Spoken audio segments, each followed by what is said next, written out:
ಭಾರತದ ಅತ್ಯಂತ ಪ್ರಾಚೀನ ಭಾಷೆಗಳಲ್ಲಿ ಸಂಸ್ಕೃತದ ನಂತರ ಎರಡನೇ ಸ್ಥಾನ ಪಡೆಯುವ ಕನ್ನಡ ಭಾಷೆಯನ್ನು ಕರ್ನಾಟಕ ರಾಜ್ಯ ಮುಕ್ತ ವಿಶ್ವವಿದ್ಯಾನಿಲಯವು ದೇಶ ವಿದೇಶಗಳಲ್ಲಿ ತನ್ನ ಸ್ಥಾನಮಾನವನ್ನು ಹೆಚ್ಚಿಸುವ ಸಲುವಾಗಿ ಕನ್ನಡ ಆನ್ಲೈನ್ ಸರ್ಟಿಫಿಕೇಟ್ ಕೋರ್ಸ್ಗಳನ್ನು ಪ್ರಾರಂಭಿಸಿದೆ. ಕನ್ನಡ ಭಾಷೆಗೆ ತನ್ನದೇ ಆದ ಪ್ರಬುದ್ಧವಾದ ಸ್ಥಾನ ಹೊಂದಿರುವ ಕಾರಣದಿಂದ ಕನ್ನಡಕ್ಕಾಗಿ 8 ಜ್ಞಾನಪೀಠ ಪ್ರಶಸ್ತಿಗಳನ್ನು ಒದಗಿಸಲಾಗಿದೆ. ಮೊದಲನೆಯ ಜ್ಞಾನಪೀಠ ಪ್ರಶಸ್ತಿಯು ಕುವೆಂಪು ಅವರಿಂದ ತಮ್ಮ ರಾಮಾಯಣ ದರ್ಶನಂಗಾಗಿ ಹೊಂದಲಾಗಿತ್ತು. ನಂತರ ಇತ್ತೀಚೆಗಷ್ಟೇ ಚಂದ್ರಶೇಖರ ಕಂಬಾರರವರ ಸಾಹಿತ್ಯಕ್ಕೆ 8ನೇ ಜ್ಞಾನಪೀಠ ಪ್ರಶಸ್ತಿಯು ಕನ್ನಡಕ್ಕೆ ದಕ್ಕಿದೆ. ಕನ್ನಡ ಭಾಷೆಯನ್ನು ಪ್ರಮುಖವಾಗಿ 3 ಸ್ಥಾನಮಾನಗಳಲ್ಲಿ ವಿಂಗಡಿಸಲಾಗಿತ್ತು: ದ್ರಾವಿಡರ ಭಾಷೆ, ಉತ್ತರ ಕನ್ನಡ ಭಾಷೆ ಹಾಗೂ ದಕ್ಷಿಣ ಕನ್ನಡ ಭಾಷೆ ಎಂದು. ಕರ್ನಾಟಕವನ್ನು ಮುಂಚಿನಿಂದ ಮೈಸೂರು ರಾಜ್ಯ ಎಂದು ಕರೆಯಲಾಗುತ್ತಿತ್ತು. ಅರಸರ ಕಾಲದಲ್ಲಿ 1956ರಲ್ಲಿ ಮೈಸೂರು ರಾಜ್ಯವನ್ನು ಕರ್ನಾಟಕ ರಾಜ್ಯ ಎಂದು ಮರುನಾಮಕರಣ ಮಾಡಲಾಗಿ ಕರ್ನಾಟಕ ರಾಜ್ಯ ಮುಕ್ತ ವಿಶ್ವವಿದ್ಯಾನಿಲಯವು ಕನ್ನಡದ ಸ್ಥಾನಮಾನವನ್ನು ಹೆಚ್ಚಿಸುವ ಸಲುವಾಗಿ ದೇಶ ವಿದೇಶಗಳಲ್ಲಿ ಕನ್ನಡದ ಕೀರ್ತಿ ಪತಾಕೆಯನ್ನು ಹಾರಿಸುವ ಸಲುವಾಗಿ ಕನ್ನಡ ಆನ್ಲೈನ್ ಕೋರ್ಸ್ಗಳನ್ನು ಸ್ಥಾಪಿಸಲಾಗಿದೆ. ಇದನ್ನು ಕರ್ನಾಟಕ ಮುಕ್ತ ವಿಶ್ವವಿದ್ಯಾನಿಲಯದ ಉಪಕುಲಪತಿಗಳಾದ KS ರಂಗಪ್ಪನವರು ಅಭಿವೃದ್ಧಿಪಡಿಸುವ ಸಲುವಾಗಿ ಆನ್ಲೈನ್ ಪ್ರೋಗ್ರಾಂಗಳನ್ನು ಹಮ್ಮಿಕೊಳ್ಳಲಾಗಿದೆ. ಕರ್ನಾಟಕ ರಾಜ್ಯ ಮುಕ್ತ ವಿಶ್ವವಿದ್ಯಾನಿಲಯದ ಆನ್ಲೈನ್ ಸರ್ಟಿಫಿಕೇಟ್ ಕನ್ನಡ ಕೋರ್ಸ್ಗಳಿಗೆ ಸ್ವಾಗತ. Welcome to Karnataka State Open University online Kannada certificate course. Lesson 1. Introducing some basic words and usages in Kannada. Part 1. About the text. In this lesson, you will come across some Kannada words which are generally used in day-to-day life. These include some nouns, that is, name of a person, place or thing, and pronouns, that is, words used in place of nouns, verbs, and denote actions, and some other useful words, which would help you in constructing expressions in Kannada. You will learn how to make use of such words in your day-to-day use. Part 2. Introducing some basic words in Kannada. Ivalu Vinaya. Translation: This is Vinay. Ivalu Kamala. Translation: This is Kamala. Avanu Gopala. Translation: He is Gopala. Avalu Girija. Translation: She is Girija. Ivanu Yaru. Translation: Who is this? Ivanu Yaru. Translation: Who is that?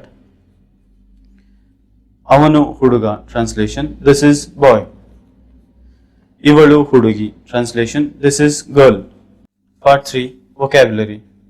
In this lesson, you are introduced with some basic words which help you to construct sentences. Besides, some other words are also being introduced to help you construct expressions in future. Ivanu. Translation: This boy. Ivalu. Translation: This girl. Avanu. Translation: That. Avalu. Translation: That. Idu. Translation: This. Adu. Translation: That. Part 4. Some expressions in Kannada. Namaskara is the usual expression used when people meet each other. It is also reciprocated with the same expression. Uru means town. However, it is occasionally used for native places also, whether it be a village or a town or a city. Tande and Tai are the formal words used for father and mother. Most often, informal words like Appa for father and Amma for mother are also used. Sahodara is generally used term in Kannada for brother, which means born along with. But in Kannada, many Dravidian languages separate words from elder and younger are used, which is unusual in English and Aryan languages.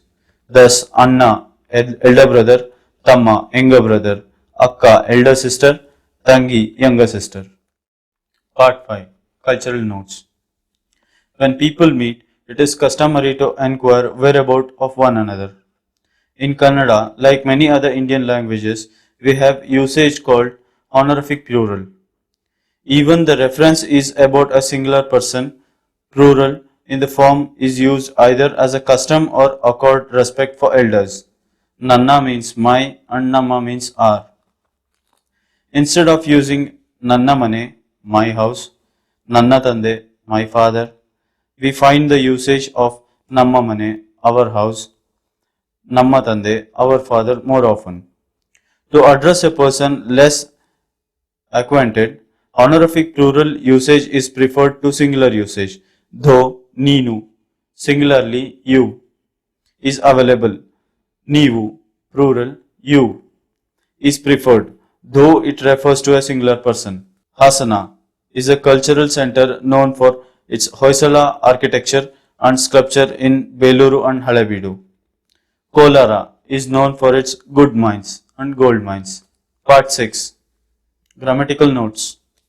In this lesson, you have acquainted yourself in some grammatical items and structures of Kannada language. Besides this, you have learned some vocabulary items pertaining to day-to-day conversation in kinship terms.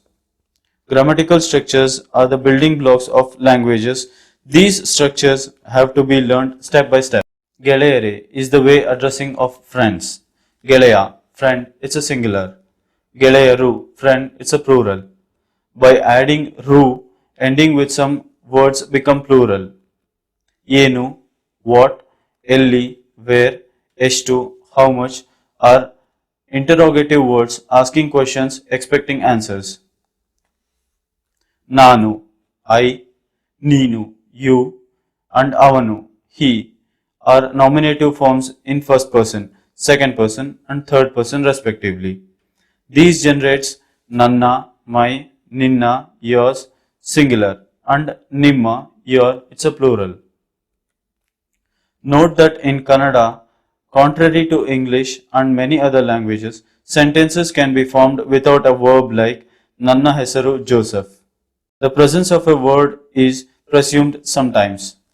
The word iru to be the root and you have iddare, iddivi. Similarly, madu to do is the root and you have to ಮಾಡ್ತಾರೆ and ಮಾಡುತ್ತಾರೆ derived from it. The verb odu to read is used odutta, reading, studying in the continuous form. Also note that sounds are often duplicated when pronouncing long vowels and consonant clusters. For example, ಮಾಡುತ್ತಾರೆ, ಇದ್ದೀನಿ, ನನ್ನ, ನಿಮ್ಮ, ಅಪ್ಪ, ಅಮ್ಮ, etc.